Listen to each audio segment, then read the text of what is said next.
Section 1. You will hear a conversation between Cindy and Bob.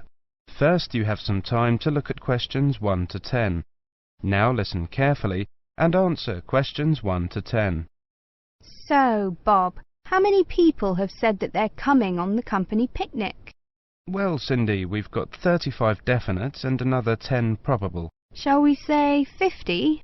I think so. And we've fixed the date for... The 26th, the last Sunday in August. Great. I hope the weather's good. Should be. Now, we have to decide where to order the food from and what kind of things we want. Right. What's our budget? We've decided to go for £10 a head for food and £5 a head for drinks. OK, I got some pamphlets from caterers. What do you think? The most important thing is to make sure that there's a variety of food. We don't want people complaining that they don't like anything. We also don't want food that could deteriorate in the sun. Ice cream, that kind of thing. You've seen these pamphlets. What do you think? Well, I thought Paris Kitchen looked good.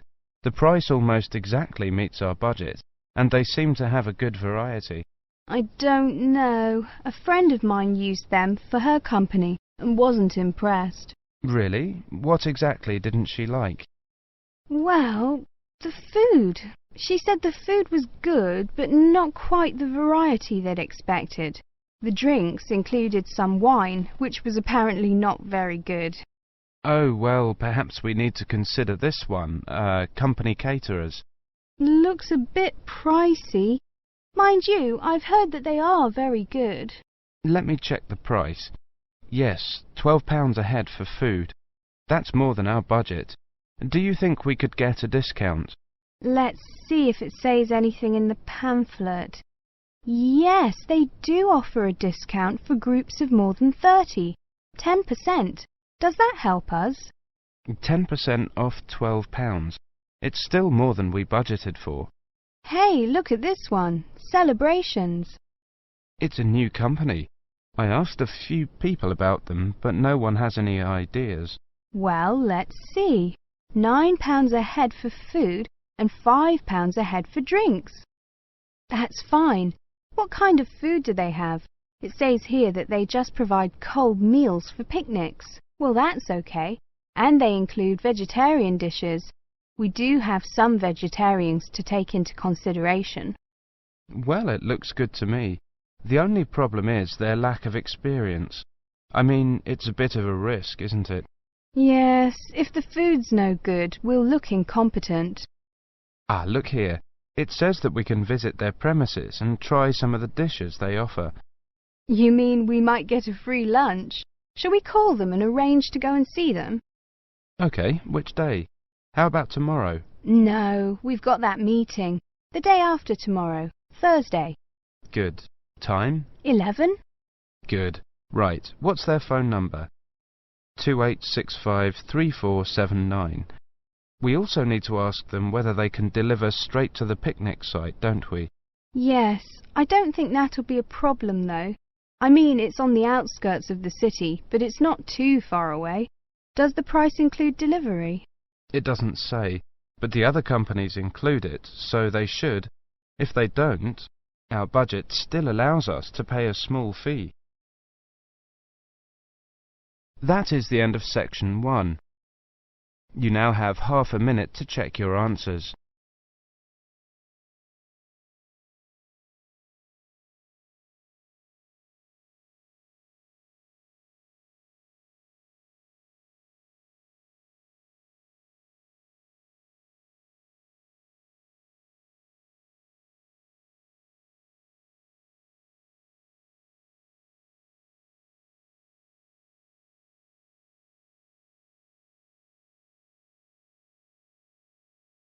Now turn to section 2.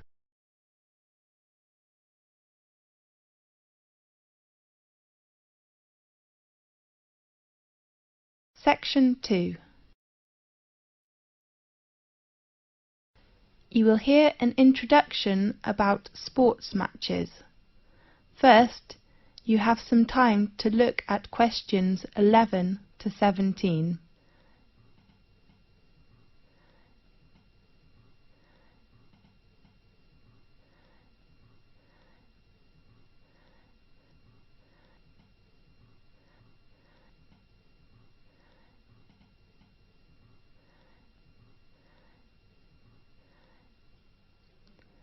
Now listen carefully and answer questions 11 to 17. Good morning, everyone. I'm Mary White, the Secretary of the Exciting Sports Club. Welcome to attend Match's arrangement meeting. I know you are looking forward to a great season. Now, I'd like to give you a short introduction to our arrangement in this season. This season, we still have two competitions. One is tennis and the other is soccer. Let's start with tennis. There will be 6 teams competition. We hope the players' ages are between 16 and 22 years old. While the number of soccer teams is only 4 in this season, because we hope all players' ages are no more than 20 years old. Now, in this new season there are some changes. The first one is the venue. We will arrange all our matches for both the tennis and soccer competitions in Magic Park instead of Darry Park, which was used last year. Tennis matches will be arranged on Court 2 and Court 4 will hold soccer matches. Our match schedule: all tennis matches will be played on Sunday afternoons. All matches will begin at 2 o'clock. Soccer matches in this season will be played at 7 o'clock on Saturday evenings. The joining fee is still £30, including a new sport gear. We still offer a week of training session before formal match for our new players. There are 2 training sessions at 3 p.m. to 5 p.m. on next Friday and Saturday afternoon. The fee is only £12. Now, I'd like to introduce the coach of each training session, George Hanson, who has been supervised the tennis teams for over 4 years, will still be coach this season. While we will invite a good soccer coach who has enough patience and professional skills to work as this season's soccer coach. His name is Paul Batt.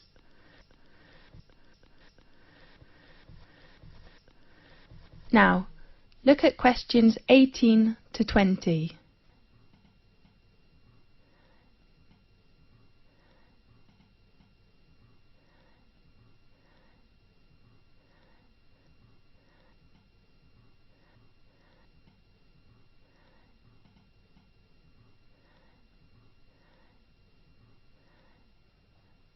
Now, listen carefully and answer questions 18 to 20. In addition, we offer some activities to thank all players. Please look at your brochure. There are some activities and their time arrangements. At the beginning, we hope to start the season with a barbecue dinner on next Saturday in Magic Park. I do really hope all players will go there to enjoy the dinner, and you may invite your relatives and friends. Of course they have to pay a little fee, with just £5. And then, after the final match in the season, we will vote this season's MVP, the most valuable player. The 2 players from tennis team and soccer team will gain an honour and a prize from our sports centre. This season we hope all players can send a confirm letter to us to ensure our match arrangement. So please write to us before the deadline. It is on Thursday, 18th of April. Our secretary, David Black, is in charge of collecting fees and your letters in this season. His room number is 214 and his phone is 332567. This is the end of section 2. You now have half a minute to check your answers.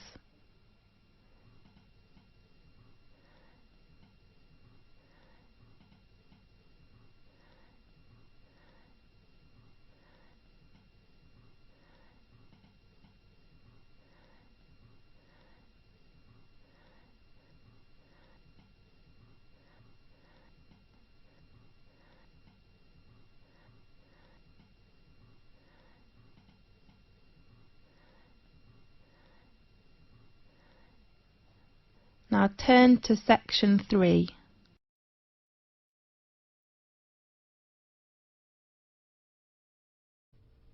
Section 3. You will hear a student called Pete talking to his classmate Dave about the presentation that he will give on environmental science. First, you have some time to look at questions 21 to 25.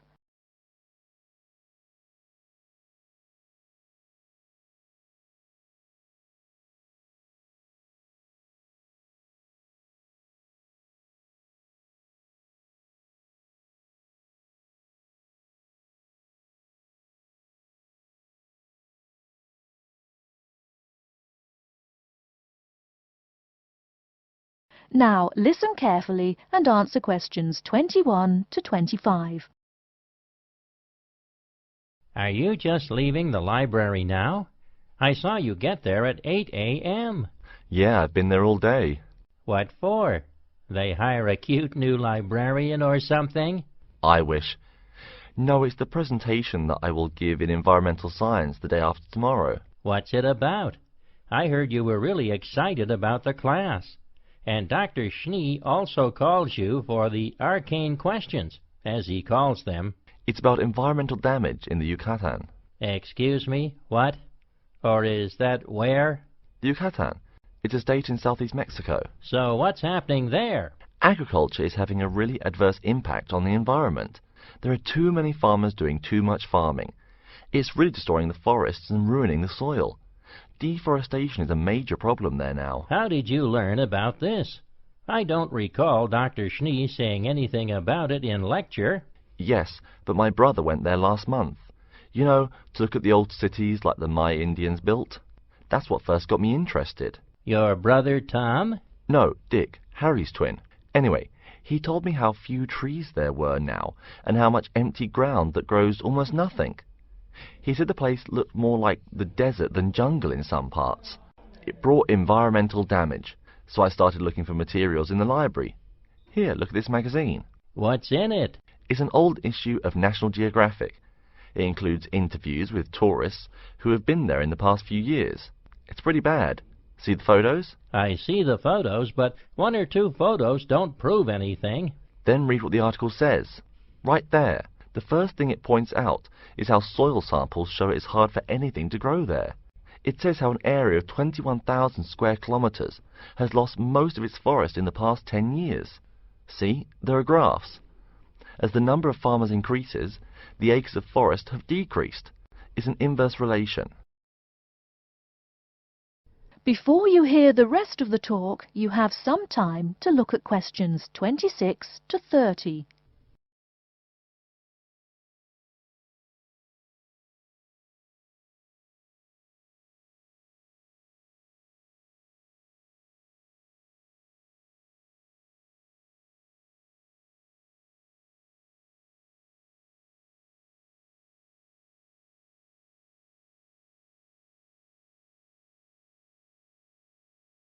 Now listen and answer questions 26 to 30.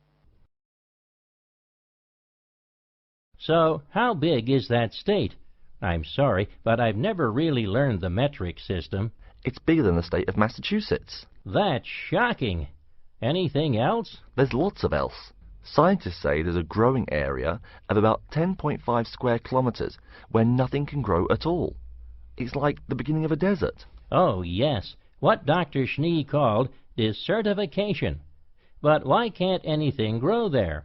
I've never really studied soil chemistry. I'm just starting to look into that subject, but my sister Marie is a geologist, and she says the problem is that the soil has too much saline, with no plants helping to adjust the chemistry. Apparently, that's a common problem with soil types throughout the areas with rainforest. Once you lose the plant cover, it's difficult to bring it back. Reforestation is almost impossible, even if the land is not being used for other purposes. Wait a minute. What is saline? Saline is salt dissolved in water. Scientists who have gone there have taken measurements. They do this by gathering a sample of the soil and running a simple test that shows the ionization of the solution. The geology department in our own university has reviewed the soil at the site too. They're right. It looks pretty bad. The level of salinity is going up. But the plants that would solve that problem can't be planted in soil like that. There is a narrow spectrum of salinity in which the plants will grow. And once you pass the threshold, there is no way to put the problem right? Exactly. It's possible that no one can do anything to stop the trend now. And all because of human greed. Wait a second. How do you know these scientists can be trusted? What kind of reputation do they have? Are they reliable? Oh, they're definitely reliable. They include 4 members of the faculty from the geology department right here at MIT. Here, study these photographs and check the damage yourself. That's what Dr. Horst, who wrote the book here, did. He's newly appointed, but Dr. Schneer said that he's brilliant. So, where are you going now? I'm headed over to the geography department to borrow a map for my presentation. You know, this whole problem could have been avoided. The farmers there in the Yucatan... Pete? What? Go take a break. Leave some studying for the rest of us. That is the end of Section 3. You now have half a minute to check your answers.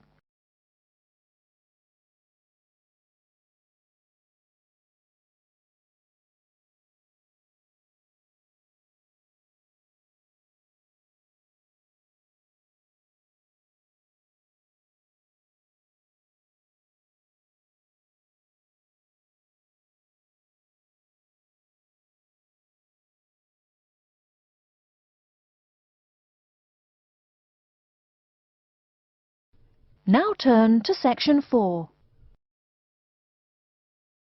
Section 4. You will hear an introduction about the curriculum and facilities of Wassamata University. First, you have some time to look at questions 31 to 40.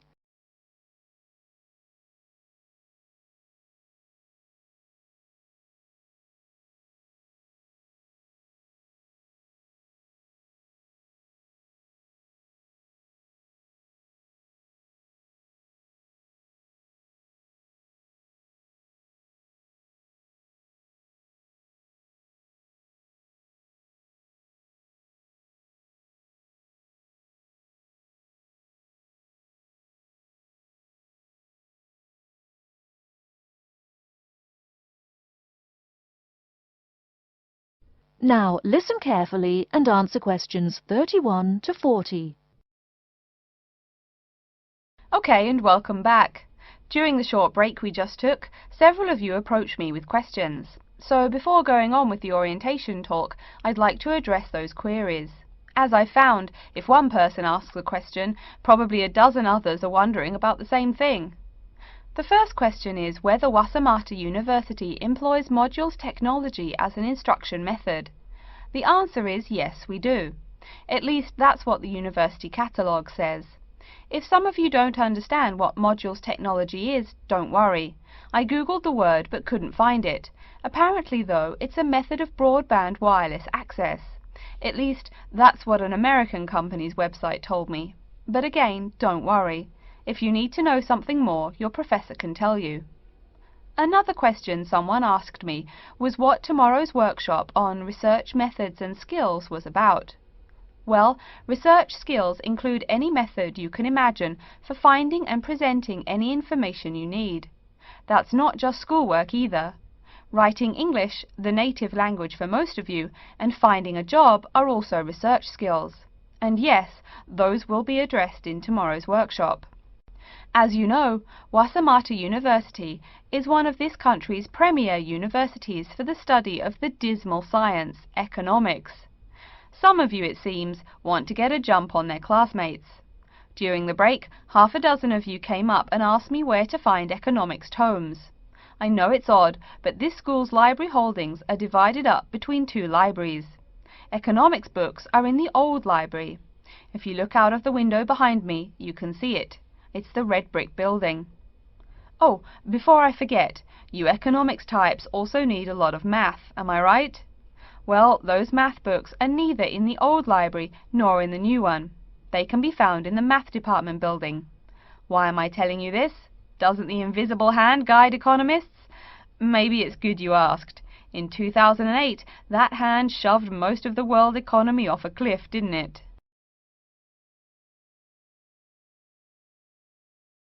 Now, I realize that most of you couldn't bring a computer printer or a photocopier from home. So I'm sure you're already wondering where you can copy things like term papers, internet articles, and things like that. I have some good news and some bad news. The good news is that there are a number of places you can make copies. These include both libraries and the Student Union building. Now the bad news. I'm sorry to say, most classroom buildings and academic departments do not have copiers students can use. So most of the large buildings you see around campus do not have copiers for students.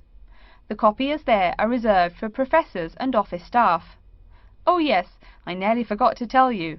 If you need to have printing done, all the copiers available to students are laser printers. Plus, for your convenience, you can pay using prepaid cards. You can get those in the Student Union building. That just covers the questions put to me.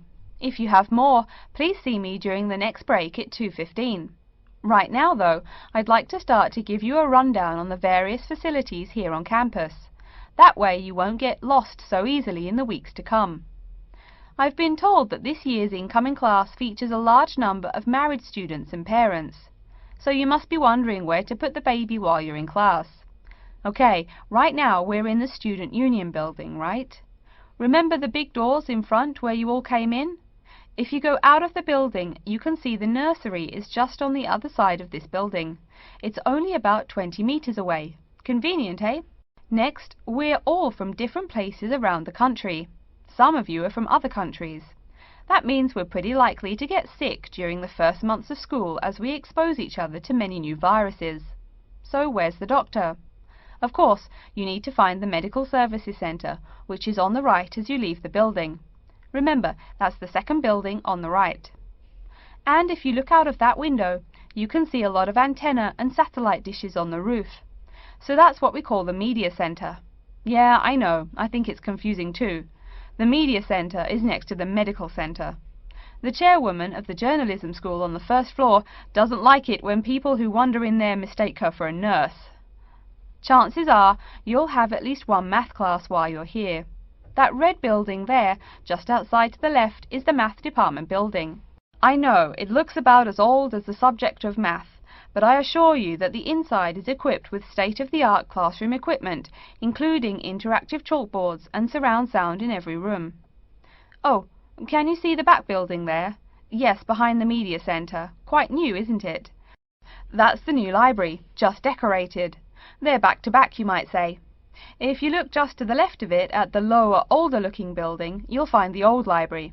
It's nice and quiet, perfect for those marathon study sessions during exam week. Since the weather is so nice, why don't we stop looking at our maps, but go for a walk around the campus? That is the end of section 4. You now have half a minute to check your answers.